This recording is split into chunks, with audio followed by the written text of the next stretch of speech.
Hey, Jen Vera, Sales Embodiment Coach here. And today I am talking about what is the difference between being a really great practitioner, a really great healer, a really great coach, a really great consultant, being really, really good at what it is that you do, and being a business owner. For a lot of the people that I work with, part of what begins to happen is there's a certain way that you function when you're focused on being a practitioner, when you're focused on being like the best healer, when you're focused on building that skill set. So one of the things in business is like we would call that, like the actual service provided, as the operations in the business, right? Like that's the service provided, that's the what people come to you for.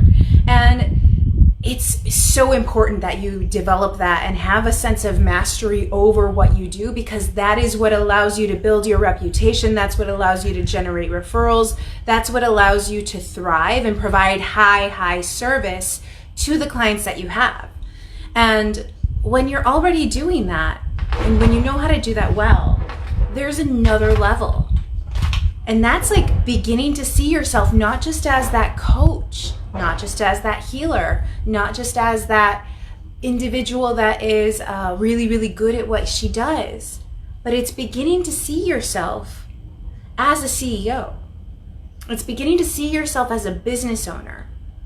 And the reason that this is important is because there's only a certain level of impact that we can have when we are seeing ourselves from a perspective of a practitioner.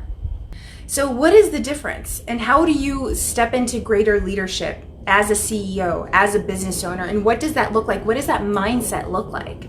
So today I was just having a conversation with a client, and one thing that we don't realize is that sometimes when we're like, okay, we've mastered this domain, we say, okay, like I'm going to be a really, really great coach. There's always new levels of mastery. There's always new levels to get to, right? But like we put ourselves in this box and are just like, okay, I'm a coach. And we, part of our identity as it evolves in becoming even a better coach, even a more precise, in developing the mastery, like what we start to feel is the box gets a little bit smaller and smaller and smaller.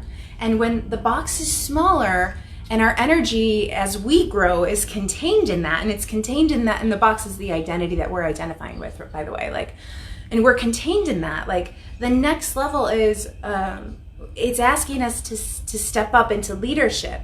And what this feels like, it's like you might feel stagnant in your business. You might feel like, okay, like there's got to be something more. And the truth of the matter is, there is something more. Absolutely. And that's rising to the level of leadership. That's rising to the level that your own energy is calling you to rise to, which means destroying the box, right? And here's the thing. It takes a lot more energy to remain in the box than it does to step into your next evolution of leadership, to step into your role as the business owner, as the CEO. And why do we want to do this? We want to do this so that we can have a greater impact in the world. We want to do this so that we can support more people, so that we can create, so that we, for our own evolution, so that we are allowing the grace of our own evolution to find us and to co-create with that and participate with that, right? And so there gets to be an effortlessness in our leadership when we step into the business owner persona, when we step into the CEO persona. And the way that I like to think about it is like when I was first just doing coaching, I was very focused on the operations. I was very focused on the service, and I got really good at that, right? Like I got to a place where I was really confident in my skill set. Clients were generating results. It felt easy. And then what is the next level? If I would have stayed doing that, I would have limited my own growth.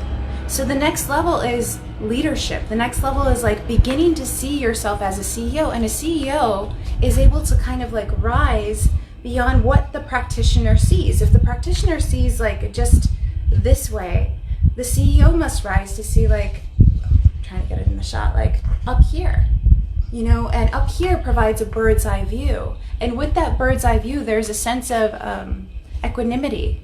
There's a sense of not taking things personally. There's a sense of strategic thinking. If I want this end result, what needs to happen over here, what needs to happen over here, and what needs to happen over here. It's a different model of working. It's understanding that, and like there's a greater level of responsibility, but also like self-determination. Also realize like there's more power necessary to step into that role. And it's like in that new identity, so much more is possible than what was in the identity of being a really awesome healer. So much more is possible. And so my invitation to you today is, are you thinking like a CEO that is making decisions from your vision, from your future, from what you desire, from the money that you want to call in, from the way that you want to be working? Or are you making decisions from your circumstance? Are you making decisions as that practitioner, as that coach? And either way is okay. Not everyone is like really ready to step into the, like some people, they are in a space where they are needing to build up the practice, right? They're needing to build up repetition. They're needing to build up a sense of mastery with what they're doing so that they can come into this next level of leadership, and that's fine. But the question I have for you is, if you are in that place where you're ready for that next level of leadership, where you're ready to step into the CEO, where you're ready to create a greater vision for yourself and step into a new phase of business, like if that is you right now, what are you doing about it? And I'm really, really curious, like what are you doing about that right now? So feel free to share what you're doing in the chat. If this video resonated with you, please share it with your friends. Tag your friends in the video. I love seeing like new people being able to witness these videos. So please go ahead and do that, and I will chat with you all later.